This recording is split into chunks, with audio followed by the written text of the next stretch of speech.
Three money must-haves when real estate investing on this episode of Unlock Your Wealth Today. Your life fully invested.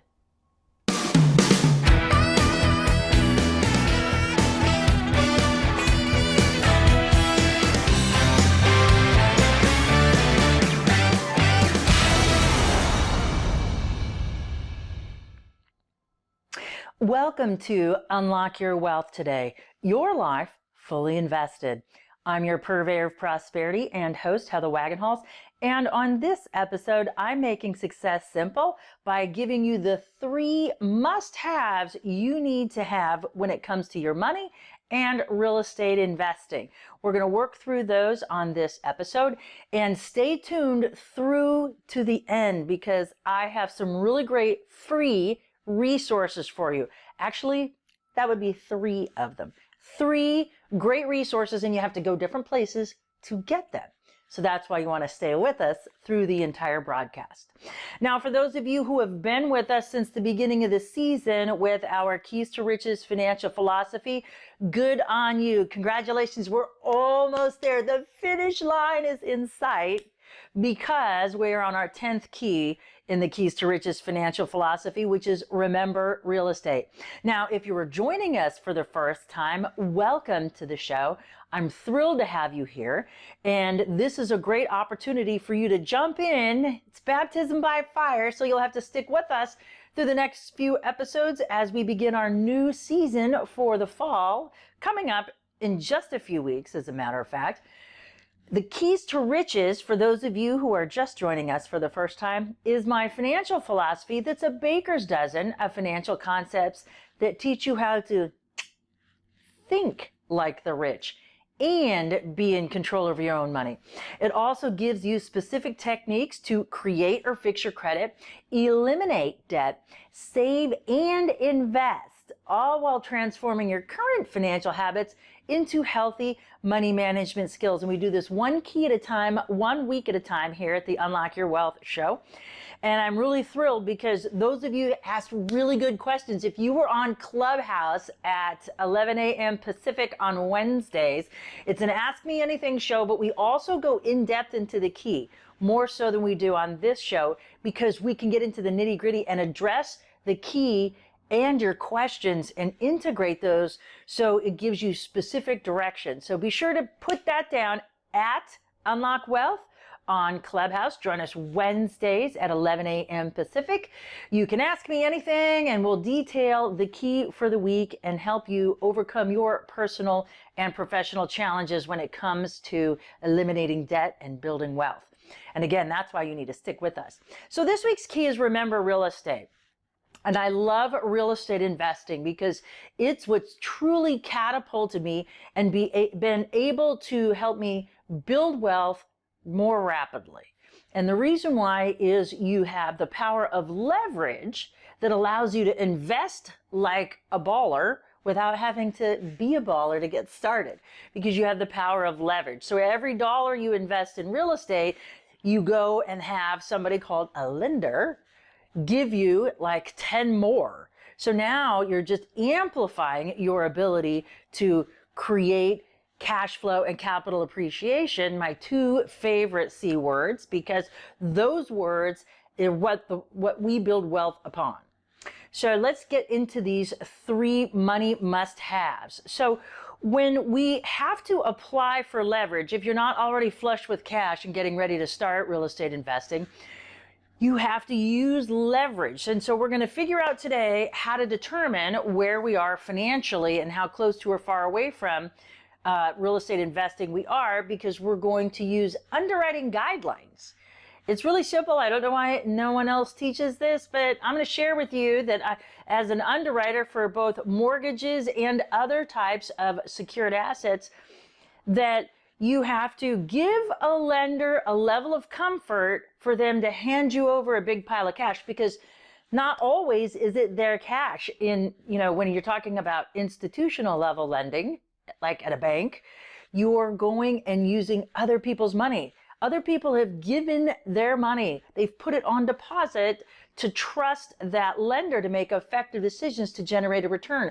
And so the way they do that is they give it to you to buy large assets and secured assets. And when they do that, they get a fee for that. They keep some of it for doing the work, and then they pass the rest on to their investors, to the people that are saving and holding the money with the bank. So this is how everybody kind of makes a little bit of money here.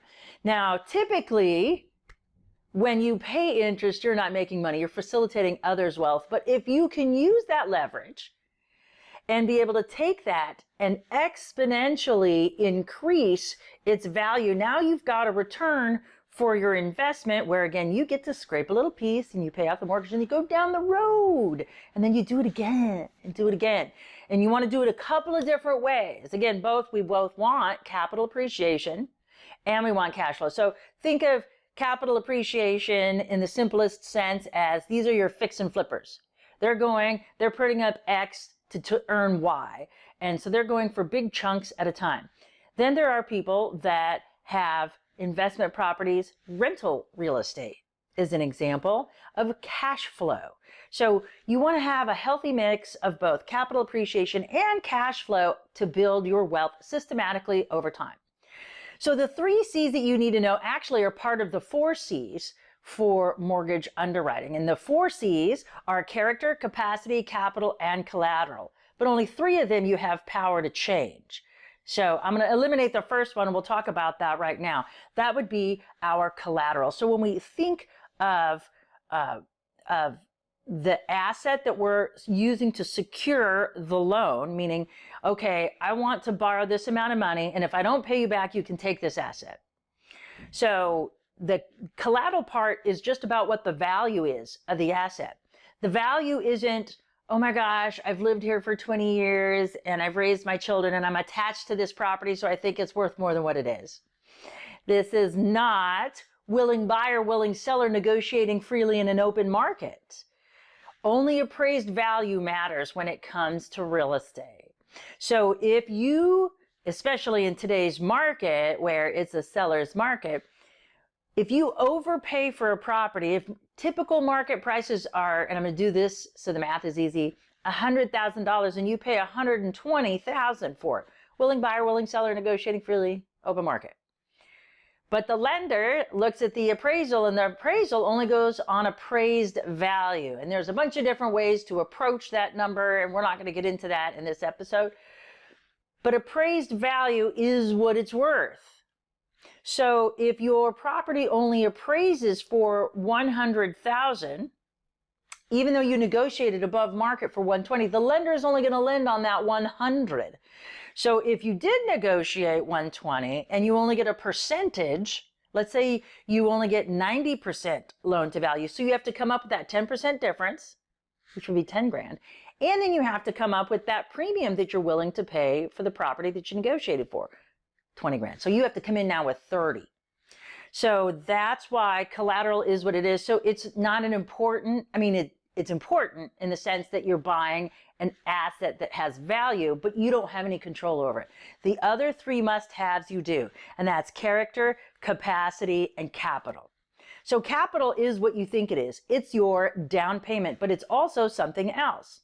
Capital is also the money left over. And this is an important feature because different types of financing require different amount of what they call cash reserves.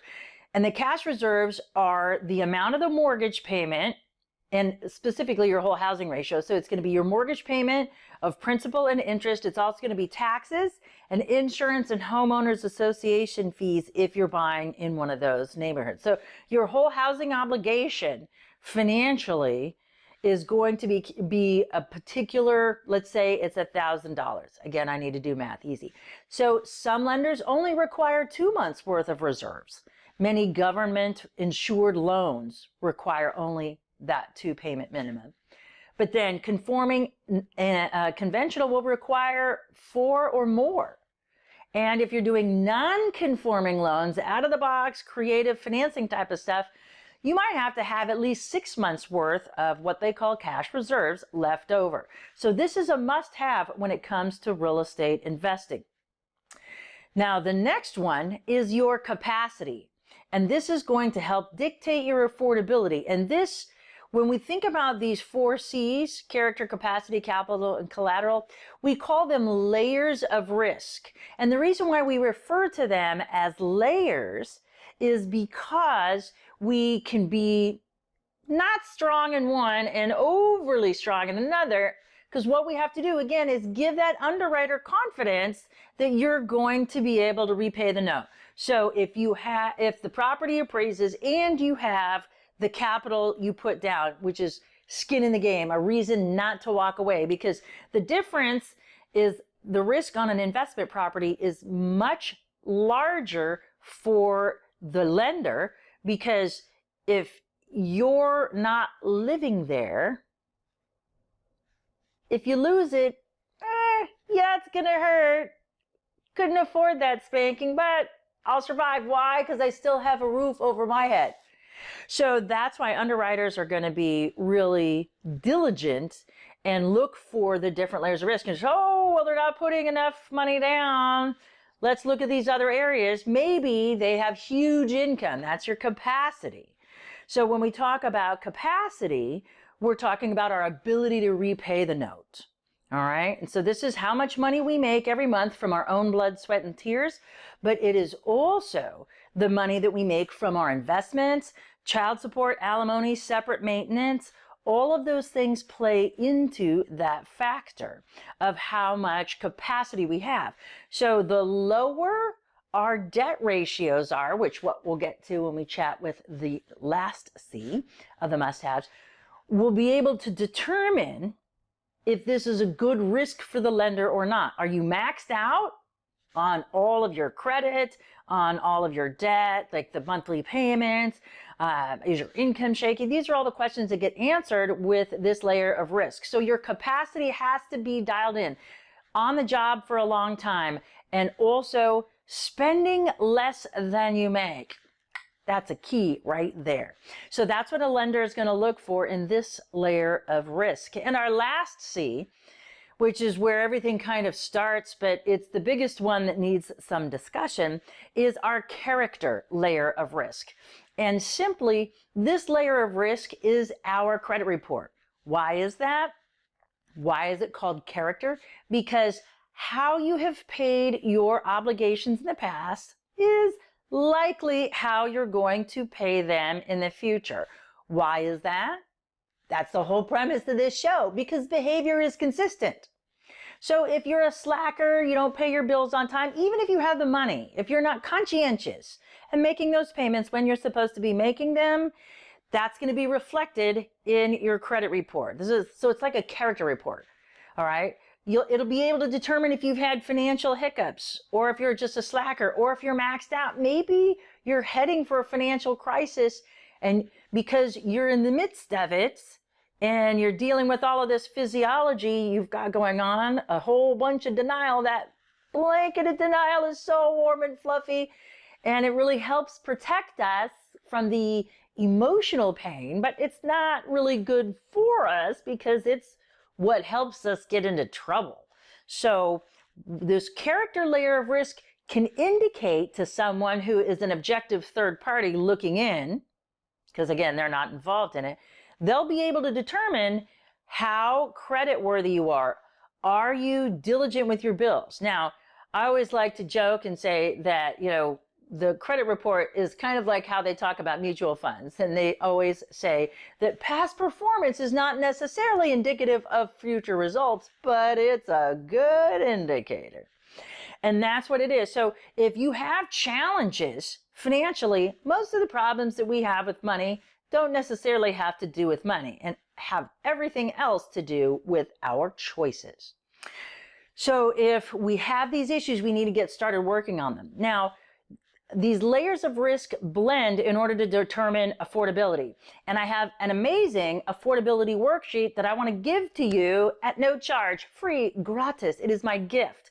This is going to be your measuring tool that folks that usually take the Keys to Riches workshop get automatically. But I'm going to give this to you today. All you have to do is direct message me either on where, if you're watching from the website, just drop your name into the box on the side to get this week's free strategy. If you are watching from social media, Facebook, Instagram, whatever, direct message me at Unlock Your Wealth, and I will be happy to send you that affordability worksheet. Essentially, what you're going to be doing is you're going to be listing all of your debts and you're going to calculate your affordability, because these are determined by ratios. There's two of them that you have to be aware of. There is the housing ratio, which is the number I shared with you a bit, that includes principal, interest, taxes, insurance, and homeowners association fees, if they're applicable. So you have all three, all of these things bound up in this one ratio, or they call it the front end ratio or your top ratio.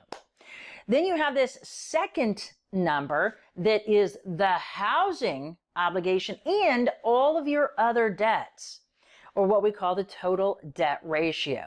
And so this total debt ratio includes everything listed on your credit report and things that aren't. Legal obligations like alimony, child support, separate maintenance.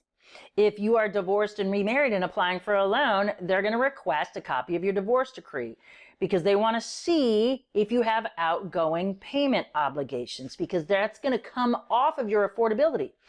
And so let me just give you an idea of how conservative underwriters, to get the super best interest rate possible, they operate on these ratios of 28 on the front or housing end and 36 on the back or total debt end, which gives you only 8% flexibility between your mortgage payment and your total debt obligations. And the reason why it's so tight, if you think about it, you're like, oh my gosh, well, that's like only a third of how much I make, because the mortgage underwriting occurs on your gross income. But here's the thing. Uncle Sam scrapes right off the top. So you really don't have 100 pennies of every dollar you earn. And if you're a six-figure or more earner, that number is going to be like 30 cents of every dollar or more. So that is something, that's why these ratios are so tight. So you only get 8% flexibility. So let's talk about that in terms of numbers. So for every $100, you can spend 28 of it on a property and have $8 in all of your other debt. This is car payments, credit cards, car loans, student loans, boat loans, motorcycle loans, RV loans, department store cards, the worst. These are the things that all kind of go into this. So all of these payments are going to be balled up. And so you only have $8 to spend on it. So let's take a look at how that plays out. So if you make 10 grand a month in your household, either combined or individually, all right, that allows you to have a mortgage obligation and total housing obligation. Remember, we got HOA fees, taxes, and insurance on top of this, right? So your total housing affordability could be $2,800. All right? Now, your total back end would be $3,600. That means you have $800 to play with for discretionary debt. Right? $800. So that BMW that you're leasing for $1,200 a month, yeah, that just cut down your housing affordability by $400. So the total debt ratio can push and change that front housing ratio, because again, 36 max. So if you have more than 8% of your total monthly income going to discretionary debt items, that's a problem, because it's going to cut the affordability. So you just lost $400 off of your mortgage affordability. So that's less of a property that you can buy. So, and it keeps going down for every other debt. You got the student loans on there. You got your spouse's car loan on there. You've got your credit cards on there that you don't pay the balances off every month. And boom, boom, boom. And so what looked like you could have a pretty swank pad for $2,800 a month, now you're looking at $2,100, $1,900. Might not be the neighborhood you wanted to be in, and certainly as a real estate investor, it cuts the size of the property. So if you're thinking, hey, I want multifamily, guess what? You're not going to be able to buy as many units at that. So that's why it's critical for that. If you are struggling with debt, If you are having a challenge with this and you work through this affordability worksheet and find out that, oh my gosh, I really can't afford something, or I'm already in something and I want to start real estate investing, but I don't know where I'm going to get the extra money to do that. I've got a really great solution. One of the sponsors of our shows has put together an incredible ebook for you. If you want this free, gratis, totally like no cost, no cash out of your pocket, because I'm investing in you. Visit unlockmywealth.com, unlockmywealth.com, and download your free ebook to learn a way to systematically pay off all your debt, including your mortgage, student loans, car payments, credit cards, you name it, and eliminate that discretionary debt. I prefer to call it frivolous debt, because if you tuned into last week's show or last week's Clubhouse, we talked about frivolous debt. And if it's not leverage building you wealth, it's frivolous, even because it's out of your discretionary funds. So if that's the case, if you are struggling and you have a mountain of debt and you want to start real estate investing, I'm going to give you a way to eliminate all of your debt simply, and you don't have to change your lifestyle. That's the biggest thing that most people say, oh yeah, but I can't, like, I'm not like gonna move, I'm not gonna sell my house, I'm not gonna eat rabbit food, I'm not gonna do these things. You don't have to. You don't have to sacrifice your lifestyle using this really incredible strategy that these folks came up with. Just visit unlockmywealth.com and download your free ebook and learn how you can eliminate all of the debt that you have, including your mortgage and all of those other big monstrous loans that have just been kind of hanging out there. Learn how to whittle those down in as little as 5 to 7 years. Can you imagine being completely debt-free and owning your own personal residence outright? Think about the affordability you now have because you've released all of that income to be able to qualify for investment properties. So this is perfect for the person that wants to start real estate investing, is already a homeowner, and wants to go to the next level, but just can't because we're saddled with debt. So this is a great strategy, unlockmywealth.com. So again, let's just review those 3 money must-haves are good credit. We also have to have great income streams and money to put down. And depending on how strong we are in each category will determine how much we have to outlay each and every time we go for this investment. Now, there are specific details, and I need to bring another opportunity for all you to understand real estate investing, and maybe we'll do a separate workshop coming up this fall. We've got a new workshop coming up. A lot of you have already taken advantage of the free financial fire escape plan. You can find that at crackingyourmoneycode.com.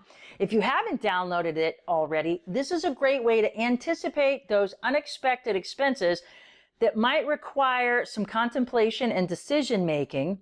And you can get this free by just visiting the website at crackingyourmoneycode.com, or you can text the word code CODE to 602-962-1113, 602-962-1113, and download your free copy of my financial fire escape plan.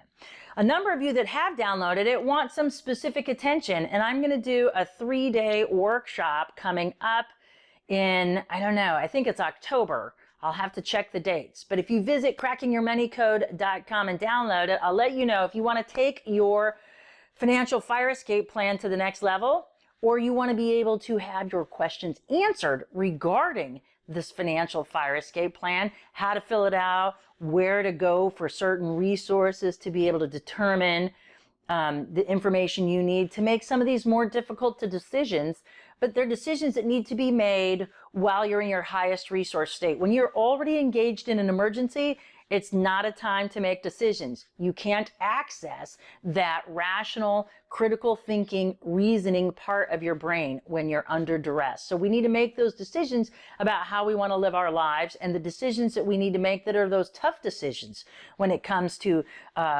parents, indigent parents, special needs children, death or disability of an income producing spouse.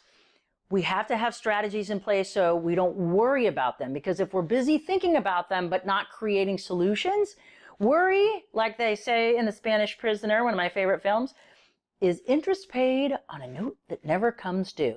So let's remove that worry off of your plate so you can focus forward on the things that you want to do, like, generating income from investing. Thank you so much for stopping by. I'm so glad that you joined us.